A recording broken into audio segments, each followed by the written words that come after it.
When I first started Always Start Big in Taiwan about 15 months ago, I had this thing where Bucky Fuller would talk about macro and micro, big thoughts, and he'd always say, you've always got to start big, you've always got to start with your macro thoughts. As I've worked with the program over the last 15 months, I've realized it's not just the big thoughts that are important, it's starting big and acting small. And so in Always Start Big, I will take you to your biggest thought and to your smallest action to make that biggest thought happen. And I'll do it by design.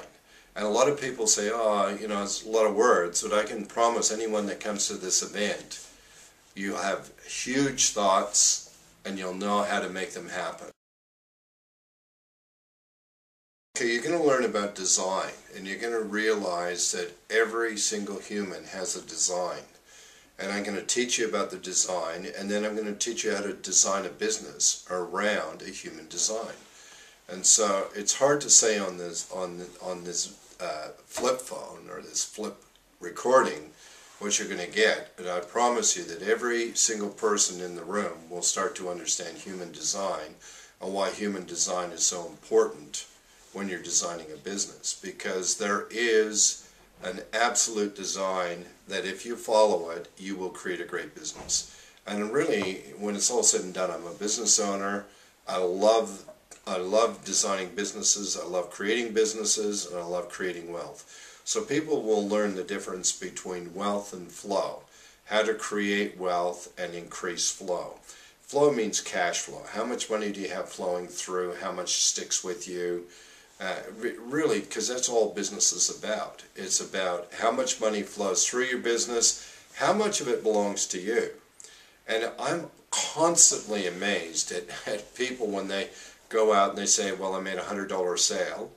Okay, great, you made a $100 sale. That's a great sale. How much of it belongs to you? And it's frightening sometimes that what belongs to the people that make the sale is minus $10. They've made a sale and made no money. They've actually lost money. In Always Start Big and around designing business, it's about designing a business so you create wealth and make money. And I'm very, very, very aware that when people start up businesses, that one of the key elements of starting that business is making a profit. And I'm really about making profits. Well, it's really simple, Kurt. Without systems and processes, you don't have a business. Every business, all it really is a system and a process. And quite often people say, oh, I got to design a system, I got to design a system. No, they coexist. If you have a system, you must have a process. If you have a process, there is a system. And can you define it and see both of them? My job really in Always Start Big is to teach people to see that they coexist. So if you design a system, quite often I read people say, I've read a lot of books about designing systems, and you got to work on your business instead of in your business. As far as I'm concerned, that's happy horse shit.